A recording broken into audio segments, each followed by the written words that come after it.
Hey guys, welcome to Law Today. In today's video, we'll be looking into the Dam Safety Bill of 2019. I will be dealing with the issues and concerns that states have raised. So, before we get into the issues and concerns, let's look at what the dam provides for. So basically, this whole bill is for the surveillance, inspection, operation and maintenance of all dams in India. So dams which fall under a certain category will be maintained and looked after by the central and state authorities. So before we get into the issues, again we have to look into the significance of the entire bill. So when it comes to India, we are ranked third globally in terms of the number of dams that we have. We have about 5,745 large dams in operation. And so the main reason for this bill was to address the issues of dam failures, or issues that arise from dam failures. There are no central laws as such at present.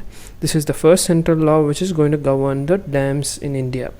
And again, when we look at the ownership and maintenance, it is going to be by the state. Having said that, the bill basically covers dams which have a height of over 15 meters, dams which are at a height of 15 meters, or certain dams which fall between 10 to 15 meters. So the ambit of the or scope of this legislation is going to be within this sphere. Apart from that, when you look at it, there are two institutions that are going to be created at the national level. One is the National Committee on Dam Safety and the other is the National Dam Safety Authority. So these are going to be vested with the responsibility to fulfill the objectives for which this whole enactment has been made. Apart from that, there are going to be state level authorities for the dam safety, which is State Dam Safety Organization and State Committees on Dam Safety. So these committees are going to form policies, inspect, and the functions as such are going to be enumerated in the legislation. So before we get into the issues, again we have to understand the status of this bill. Right now it was introduced in July 2019 on 29th in the Lok Sabha. Then it was passed in August 2nd of 2019 in the Lok Sabha, and right now it has been passed by the Rajya Sabha in December 2nd to 2021. So the entire process of legislation has been complete, and right now the bill is probably going to be converted into a legislation.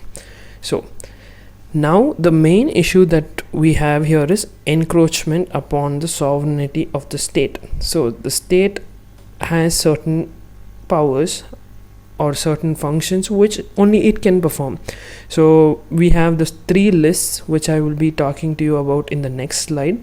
So we have the three lists under which each of the government is entitled to legislate upon. So like when water is dealt with, it is considered to be a state subject. It is not a national, it is not a part of the union list under the 7th schedule. This is basically falls under the state list under the 7th schedule. So the entire validity of the law itself is in question, because on what basis did the union enact this legislation is in question, and it might end up in court. And states like Karnataka, Kerala, Tamil Nadu, Odisha, where there are a lot of dams, feel that these states do not want to lose their sovereignty. So they feel like they no longer might be in charge of these dams, and there will be central pressure and central control, which they do not want. So now what is there in the 7th schedule? When we look at the 7th schedule, there are going to be the union list, state list and concurrent list. So the two important areas which are relevant for us here is entry 56 of the union list and entry 17 of the state list. So what does entry 56 of the union list say? So entry 56 basically says regulation and development of interstate rivers, river valleys, to the extent to which such regulation and development under the control of the union is declared by the parliament by law to be expedient in the public interest. So the entire premises of this legislation is based on the concept of public interest and the fact that there are certain interstate rivers and river valleys. But when you look at water as an subject itself, falls under the state list of the VII Schedule. So water, that is to say water supplies, irrigation and canals, drainage and embankments, water storage and water power, subject to the provisions of entry 56. So it is quite clear that water is placed in the state list and the state should be responsible for it.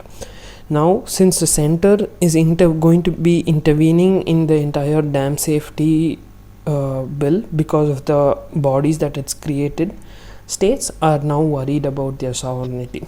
So I leave it to the court and you guys to decide upon what is right and wrong, but these are the issues and concerns that have been raised. So that's it for today, guys. I hope you liked the video. I will see you in my next video. See you. Bye bye.